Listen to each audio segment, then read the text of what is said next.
Pendant plus de 20 ans, je l'ai vu chaque matin par ma fenêtre. Toujours la même silhouette élancée, toujours le même pas calme et mesuré. Ma voisine, Madame Lemoine, occupait la maison juste en face de la mienne.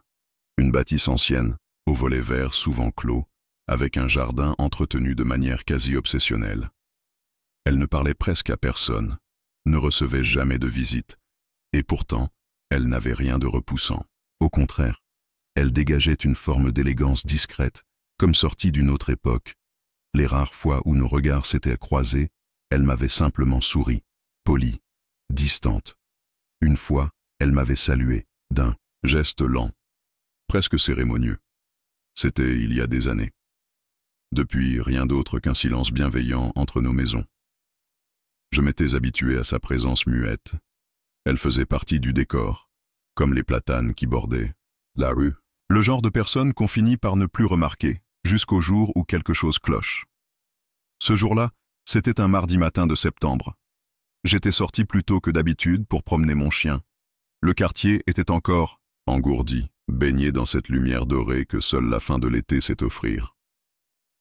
En passant devant chez elle, je remarquai que l'un des volets d'habitude fermés battait doucement au vent. C'était étrange. Madame Lemoine ne laissait jamais rien au hasard, jamais. Je ralentis le pas, poussé par une curiosité sourde. Le jardin semblait différent aussi. Quelques feuilles mortes s'étaient accumulées sur les dalles, ce qui n'était pas dans ses habitudes. Elle balayait chaque matin, rigoureusement, même en hiver. Mon chien s'arrêta net devant le portillon. Entrouvert, ses oreilles adressées, comme s'il percevait quelque chose que moi, je ne pouvais encore nommer. « Allez, viens !» lui murmurai-je, mais il ne bougea pas. Je tirai légèrement sur la laisse. C'est à ce moment-là que j'entendis un bruit. Un claquement sourd venant de l'intérieur de la maison. Quelque chose clochait vraiment. Je ne suis pas du genre à m'immiscer dans la vie des autres, mais là, l'inquiétude l'emportait sur la réserve. Je franchis timidement le portillon, appelai doucement « Madame Lemoine ?» Pas de réponse. J'approchai de la porte d'entrée, entr'ouverte. Une odeur étrange flottait dans l'air, un mélange de lavande fanée et de bois anciens. J'hésitais, puis pris d'un élan d'audace mêlé d'appréhension, je poussai doucement la porte. L'intérieur était sombre, les volets encore fermés aux fenêtres du salon. Le silence régnait, lourd, presque palpable. Mon chien me suivait maintenant, plus calme. Dans la pénombre, je distinguais les meubles anciens, couverts de napperons brodés, et sur les murs, des tableaux anciens, des portraits de femmes beaux, regard figé. Puis je vis quelque chose. Sur la table du salon, un carnet ouvert. Son contenu m'intrigua. Des lignes d'une écriture serrée, ancienne, presque calligraphiée. Je n'aurais pas dû le lire, je le savais. Mais ma main bougea d'elle-même. Ce que je découvris allait bouleverser les 20 dernières années de ma vie. Une phrase était soulignée plusieurs fois, en lettres capitales. Ne pas oublier le soir du 17 octobre, c'est là que tout a commencé. Je frissonnais. Ce n'était pas une simple note. C'était une balise. Un avertissement. Un souvenir. Je n'en savais rien, mais ce jour-là, je mis le doigt sur un fil invisible. Et ce que j'allais tirer allait peu à peu défaire la tapisserie entière de cette façade tranquille, et ce n'était que le début. La phrase tournait en boucle dans ma tête. Ne pas oublier le soir du 17 octobre. C'est là que tout a commencé. J'avais quitté la maison de Madame Lemoine à reculons, le cœur battant, le carnet glissé malgré moi dans ma veste. Une partie de moi savait que j'avais franchi une limite, mais l'autre ne pouvait plus reculer. Quelque chose m'appelait. J'avais vécu 20 ans face à un mystère, sans même le soupçonner. Et maintenant qu'il se révélait par bribes, je ne pouvais plus ignorer les signes. De retour chez moi, je posai le carnet sur la table de la cuisine. Je fis couler un café comme si un geste banal allait rendre ce moment moins étrange, moins irréel. Mon chien me regardait, les oreilles basses, comme s'il ressentait que quelque chose clochait profondément. Je rouvris le carnet. Les pages suivantes étaient datées, certaines remontaient à plus de 30 ans. Il ne s'agissait pas d'un simple journal intime, mais d'un recueil méthodique, presque obsessionnel. Tout était noté. Des horaires, des noms, des observations, des coupures de journaux collées avec soin, le genre de choses qu'on attendrait dans le bureau d'un détective ou d'une personne traquée. Le 17 octobre apparaissait plusieurs fois dans les années. Toujours souligné, toujours entouré d'un commentaire énigmatique. Et puis je tombais sur une page en particulier. 17 octobre 2003. Il était là, comme prévu. Il m'a regardé et j'ai su qu'il se souvenait. Le même regard que cette nuit-là, mais il n'a rien dit. Comme moi. Je relus la page 3 fois. 2003. 20 ans en arrière. Était-ce ce fameux commencement? Qui était ce « il » dont elle parlait? Quel regard? Et quelle nuit? Je pris une profonde inspiration. Je devais vérifier quelque chose. Je descendis à la cave, fouillai dans les cartons de journaux que mon père m'avait laissés. Il avait été journaliste local pendant plus de 30 ans et avait l'habitude de tout archiver. Une manie qu'on lui reprochait souvent. Ce jour-là, je la bénis. Après une bonne heure de recherche, mes doigts tombèrent sur l'exemplaire du 18 octobre 2003 du journal local. Je tournai les pages, lentement, presque avec crainte, jusqu'à ce que mon regard se fige. Disparition. Inquiétante dans le quartier Saint-Antoine. Un jeune homme de 27 ans, Hugo Marchal, introuvable depuis la nuit dernière. Je sentis un frisson glacé me parcourir l'échine. Le quartier Saint-Antoine. C'était le nôtre. Je lus l'article en entier. Hugo était sorti tard ce soir-là, avait été vu pour la dernière fois vers 23 heures près de la boulangerie. Puis, plus rien. Aucun corps retrouvé. Pas de témoin. L'enquête avait été classée sans suite en 2006. Un simple encart en bas de page en faisait mention. Le plus troublant, une photo l'accompagnait. L'homme avait un visage banal, mais son regard intense, perçant. Je le reconnus. C'était peut-être une coïncidence, mais j'étais quasiment sûr de l'avoir vu. Dans un vieux cadre, chez Madame Lemoine. Il figurait parmi les portraits dans le salon, celui dont les yeux semblaient vous suivre. Pourquoi gardait-elle la photo d'un homme disparu? Et pourquoi, ce soir-là, avait-il été si important pour elle? Était-ce une victime, un coupable, ou autre chose encore? Je sentais que le fil se tendait. Chaque page du carnet était une clé, mais aussi une énigme. Plus je lisais, plus je comprenais que rien dans la vie de Madame Lemoine n'était le fruit du hasard. Je passais la journée à relire le carnet, enchaînant les pages comme un roman dont je n'aurais jamais deviné l'intrigue. Les noms revenaient en boucle. Hugo, bien sûr, mais aussi Victor, Estelle, MEP, des initiales que je n'arrivais pas à relier. Et surtout, cette phrase encore, le jardin cache la vérité. Personne ne pense jamais à creuser là où la vie pousse. Le jardin. Son jardin, toujours impeccable. Trop impeccable. Et s'il cachait quelque chose? Littéralement, je regardais l'heure. 19h42. La nuit tombait. Une idée folle germa dans mon esprit. Je devais y retourner. La nuit était tombée depuis longtemps quand je suis revenu chez Madame Lemoine. Le carnet dans la poche, une lampe de poche à la main, et cette drôle de sensation au ventre. Le mélange entre l'excitation d'un mystère et la peur de ce qu'on pourrait vraiment trouver. Le portillon était toujours entrouvert. Rien n'avait bougé depuis le matin. Pas de lumière à l'intérieur, aucun signe de vie. Et pourtant, une présence flottait dans l'air, quelque chose d'indéfinissable.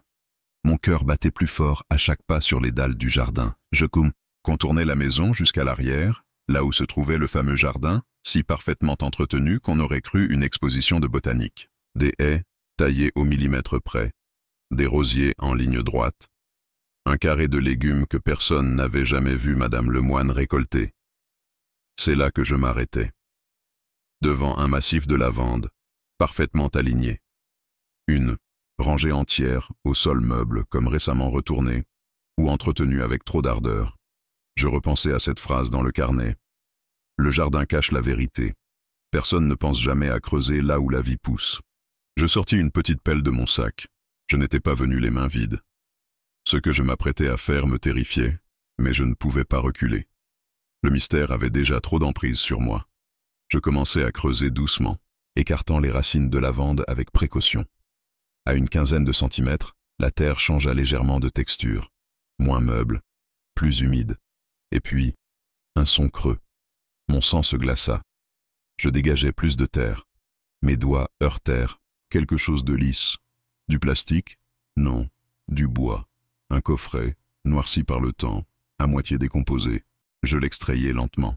Je soufflai sur le couvercle, retins mon souffle, puis l'ouvris, à l'intérieur, des lettres soigneusement rangées, enveloppées dans un tissu jauni, une alliance et un petit carnet rouge, différent du premier. Il semblait plus ancien, plus personnel encore. Je l'ouvris. La première page m'arrêta net. Journal de Victor Lemoine. 1981 Victor Lemoine. Son mari disparu. Madame Lemoine avait toujours été appelée ainsi, mais personne ne l'avait jamais vu en couple. On disait qu'il était mort jeune, mais sans trace. Aucun détail. Juste une rumeur. Je commençai à lire. Le ton était nerveux, les lignes griffonnées à la hâte. Il y parlait de son épouse, d'obsessions croissantes, de soupçons, de choses qu'il avait vues, qu'il ne comprenait pas. D'un soir où il avait entendu des voix dans le salon, alors qu'il vivait seul. Il écrivait qu'elle n'était plus la même, que quelque chose l'avait changée. Puis les pages devenaient plus confuses, paranoïaques. Il se sentait suivi, observé, même chez lui.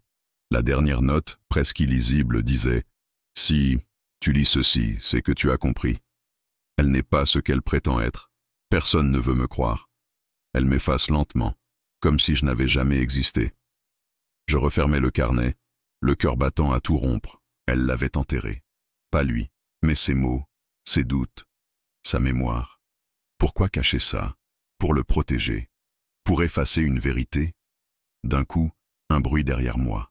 Une porte, légère, mais réelle. Je me retournai, lampant. Main.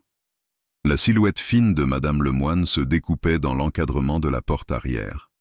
Elle portait une robe longue, et ses cheveux gris flottaient légèrement dans le vent. Elle me fixait, ni colère ni surprise dans ses yeux. Juste une immense fatigue. « Vous avez trouvé » dit-elle simplement.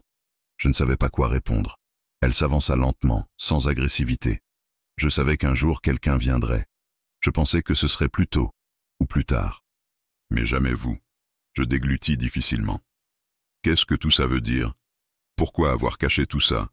Elle me regarda longuement, puis soupira. Parce que certaines vérités n'appartiennent qu'à ceux qui les ont vécues. Mais maintenant que vous avez ouvert cette boîte, je n'ai plus le choix. Elle fit un geste vers la maison. Entrez. Il est temps que je vous dise ce qui s'est vraiment passé, ce fameux soir d'octobre. Je suis entré derrière elle, lentement, le coffret toujours dans les mains.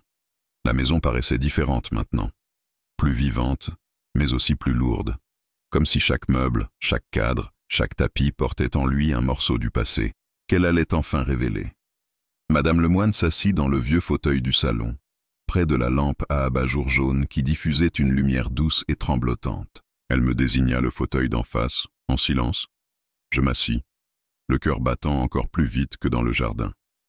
Elle croisa les mains sur ses genoux, puis dit simplement « Vous avez trouvé Victor. » Enfin, ce qu'il a laissé derrière, lui jochait la tête. Le carnet rouge pesait dans ma poche, plus lourd que n'importe quel objet. Pourquoi l'avoir enterré? Pourquoi avoir effacé sa mémoire? Elle sourit tristement. Parce qu'il le fallait. Parce qu'il voulait comprendre et qu'il s'est brûlé.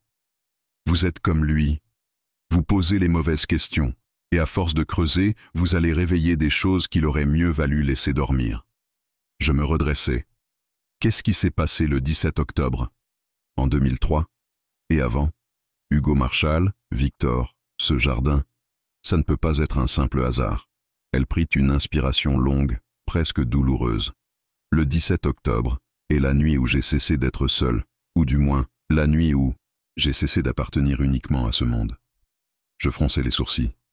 Je ne comprends pas. C'est normal. Vous ne pouvez pas comprendre ce qu'on ne peut pas expliquer. Mais je vais essayer. Elle se leva, marcha lentement jusqu'à une petite commode contre le mur. Elle en sortit un vieux coffret en bois qu'elle posa sur la table entre nous. Elle l'ouvrit. À l'intérieur, des objets étranges. Une pierre noire polie, un petit miroir fendu, une clé rouillée et une mèche de cheveux. Ce sont les restes d'un pacte, dit-elle doucement.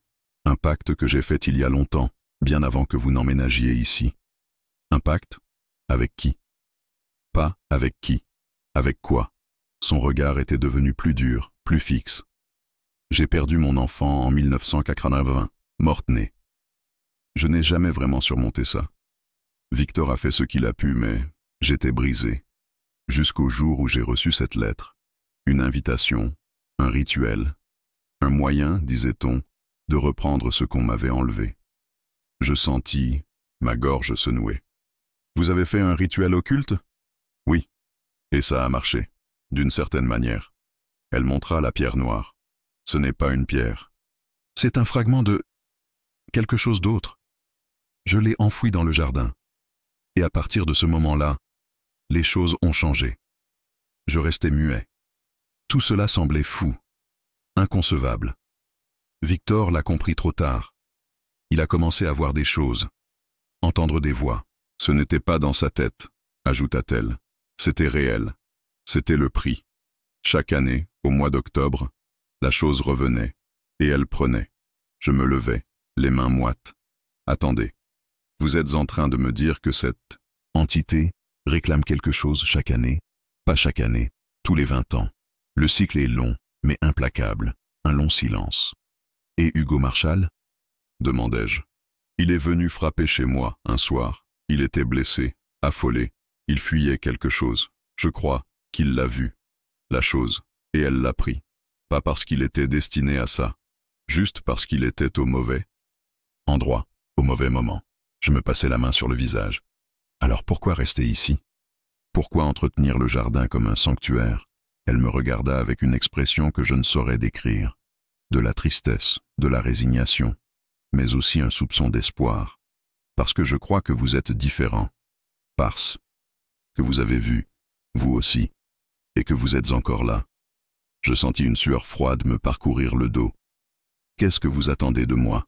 Elle se leva lentement, me tendit la clé rouillée. Il y a une trappe, sous la maison. Une seule fois, je l'ai ouverte. C'était la nuit où j'ai compris ce que j'avais vraiment fait. Je ne peux pas y retourner. Mais vous, peut-être que vous le pouvez. Je restai un moment figé, la clé dans la main, le souffle court. Puis, sans un mot, je me dirigeai vers la porte du sous-sol. Je descendis les marches du sous-sol une à une, la clé rouillée serrée dans ma paume. Une odeur de terre humide flottait dans l'air, pas celle d'une cave ordinaire. C'était plus ancien, plus profond, comme si le temps lui-même s'était arrêté ici. Au bas de l'escalier, la lumière vacillait. Une ampoule nue pendait au bout d'un fil, jetant des ombres tremblantes contre les murs de pierre. Et là, dans un coin, à moitié dissimulé par une vieille étagère renversée, je vis une trappe. Je m'agenouillai. La serrure semblait hors d'usage, mais étonnamment, la clé entra parfaitement. Le cliquetis du verrou résonna comme un coup de tonnerre. J'hésitai, puis soulevai lentement la trappe. Un souffle chaud me frappa le visage. Et quelque chose de bien plus étrange. Un murmure. Pas un courant d'air. Pas un bruit de tuyauterie. Un murmure humain. Lointain. Multiple. Je pris une inspiration et descendis l'échelle rouillée. Quelques barreaux plus bas, mes pieds touchèrent un sol meuble, sablonneux. Je sortis ma lampe de poche. Ce n'était pas une simple cave. C'était un tunnel. Creusé à la main, irrégulier, les parois renforcées avec des planches, des cordes et des symboles gravés à même la roche. Je m'engageai prudemment. Le tunnel semblait s'enfoncer sous les fondations de plusieurs maisons, peut-être même sous la rue entière. Et plus j'avançais, plus les murmures s'intensifiaient. Puis je le vis, un mur. Non, un autel, sculpté à même la pierre, recouvert d'inscriptions incompréhensibles, dans une langue que mon cerveau refusait de reconnaître, mais que mon corps semblait ressentir. Et là, au pied de l'autel, une forme, un corps, recroquevillé, vivant. Je m'approchai, ma lumière, tremblante, glissant sur une peau pâle, presque translucide. Les cheveux étaient clairsemés, les yeux clos, mais le visage, je le reconnus. Je reculai d'un bond. C'était Hugo Marchal. Il n'avait pas vieilli, pas vraiment. Il respirait faiblement, comme si le temps l'avait figé dans un sommeil sans fin. Autour de lui, des objets, des souvenirs éparpillés, un vieux baladeur MP3, un trousseau de clés, une photo de famille. Je me penchai. Un filet de souffle s'échappa de ses lèvres.